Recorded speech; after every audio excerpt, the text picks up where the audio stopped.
اللي بيحصل للزمالك النهارده من البنا لبيراميدز للزمالك، يا قلبي لا تحزن. السلام عليكم ورحمة الله وبركاته. فيديو جديد ومعركة في الكاس اللي لسه بتاع السنة اللي فاتت، حاجة غريبة بنلعب فيها.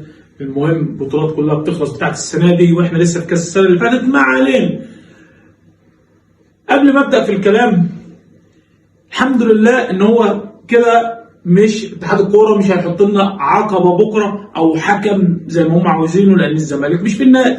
نبدا الجلسه النهارده في مباراه الزمالك، والله يكون في عون جماهير الزمالك. انا طالع النهارده مش استعراض قوه ولا شماته والعياذ بالله، بس نشوف الاخطاء اللي وقع فيها فيريرا النهارده. فيريرا النهارده كان كارثه. الزمالك محمود البنا اهداهم طرد بعد الهدف الاولاني من زيزو، وزي ما انا قلت ان الزمالك بدون عرضيات بدون جمل فيريرا ما عادش في حاجه، ما عادش عنده جديد.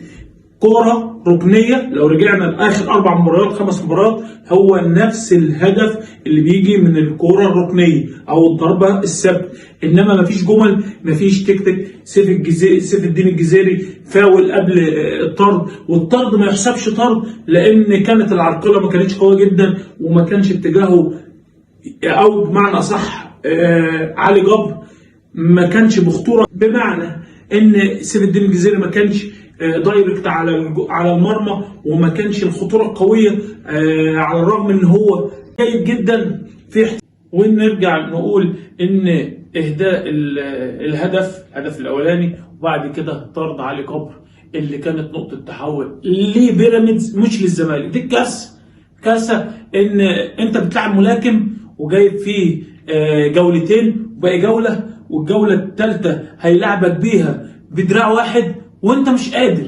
ديت فيريرا اللي كان غلطان فيها. فيريرا النهارده ما عملش اي شيء، حتى تغييراته.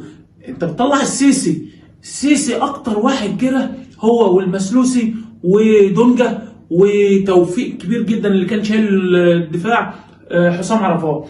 انا مش عارف كان بيفكر بايه. وطبعا لما نزل الفنكوش نزل ما عملش حاجه وما اضافش حاجه. قلنا ان شيكابالا مش هيعمل حاجه ولا عنده استطاعه انه يجري الفرقه النهارده كانت فايزه 1-0 الشوط الاول، وبيراميدز بيعافر وبيضرب، بس الاحتساب باتشيكو لعبها صح. اول ما اتطرد علي جبر وتلقى هدف، عمل ايه الراجل؟ عرف انه هيلعب ب 10 لعيبه. كان ذكي جدا، وفعلا تفوقه على فيريرا كان واضح جدا فيما قبل وحتى النهارده في المباراه.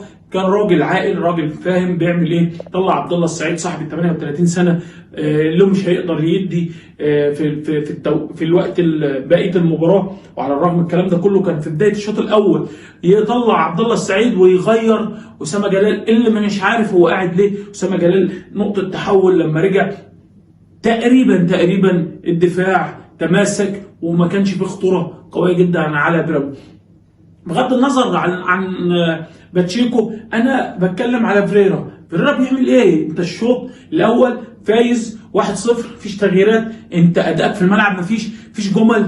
المساحات كانت واسعه قوي بين خط الوسط وخصوصا لما طلع عمرو السيسي وبين الهجوم. حتى في الهجمات المرتده لو بيراميدز عنده اللياقه او اللياقه كانت تسمح، العمل البدني وقع منهم، بيلعبوا 10 لعيبه. نرجع لمحمود البنا كرة احمد فتحي كمان. انت عملت كارثه في الاول، رايح في كارثه في الثاني. كان تعتبر هجمه قطعها احمد فتحي في ال 18 واحتسابها ضرب لمسه يد، كنت اتمنى انه يسيبها عشان نشوف هي لمسه يد ولا لا. طبعا احمد الشناوي الحكم طلع على قناه بيراميدز، الحكم السابق طلع قال ان طرد علي جبر كان في مخالفه قبلها لاحمد سامي على سيف الدين الجزيري، وكانت المخالفه باليد. كان واضح قوي العرقه لاحمد سامي، بس احنا هنشوف ان محمود البنا حتى الفار ما رجعلوش، وده الحمد لله اللي كان هيحصل لنا بكره قدام سموحه، لان دايما بالعاده ان الاهلي هيقابل الزمالك لازم يحط عرقله قدام الاهلي، فالزمالك طلع. وعشان برضه اقدر ان انا اتكلم الفيديوهات القديمه قلت لكم ان زيزو ما عادش بيدي زي الاول. زيزو لعيب جيد جدا بس بيفكر في الوقعات، وركله الجزاء النهارده اللي كانت باستهتار، ايه اللي انت بتعمله ده؟ والفنكوش النهارده اللي داخل زي ما بيقول انا هضيعها، ما عملش حاجه. الفنكوش ده بقت كارثه على جماهير الزمالك. وللاسف الزمالك لازم جماهيره تبدا ما تحتفلش باي لاعب داخل الفانيلا البيضاء او القلعه البيضاء اللي بيديلهم البطولات او بيديلهم اخلاص، انما انتوا تعملوا بروفه جامده جدا للاعب، اللاعب يتكبر عليكم زي قبل كده فرجاني ساسي وزي ناس كتيره. حتى دلوقتي الله يكون في عونكم، خروج النهارده يعني انا شايفه مذل. انا شايف ان فيريرا ما عملش حاجه. وكان في نقطه برضه عاوز اتكلم فيها. المعلق النهارده كان بيتكلم بطريقه غريبه جدا على الزمالك. يا عم انت معلق، انت المفروض فير النهارده تتكلم.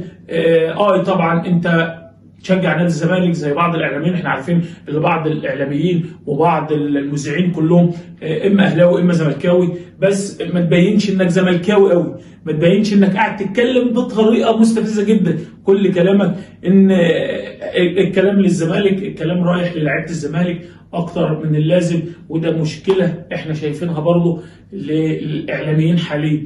اما الاعلاميين النادي الاهلي زي كواليني. المهم النهارده خروج مدوي، مباراه قبل النهائي بكره الاهلي مع سموحه، والنهائي ان شاء الله ما اعرفش هيلعبوه السنه اللي بعدها ولا السنه الجايه ولا امتى. عموما يعني الزمالك ما عادش طرف فيها، والطرف بقى بيراميدز اللي طلع اداره النادي النهارده بيتكلم في تصريح جميل جدا، بيقول لك احنا جايين لنا عرقله نادي بعينه، احنا ملناش دخل، احنا بنلعب للرياضه. وطبعا معروفين طبعا الكلام اللي احنا كنا بنقوله قبل كده ان بيراميدز كان مصنوع النادي الاهلي. نحترم اداره النادي النهارده على الكلام الكويس اللي هم قالوه، بس عموما بيراميدز فعلا مصنوع لعرقله الاهلي اما في اي بطوله. والحمد لله الاهلي قادم والاهلي قوي.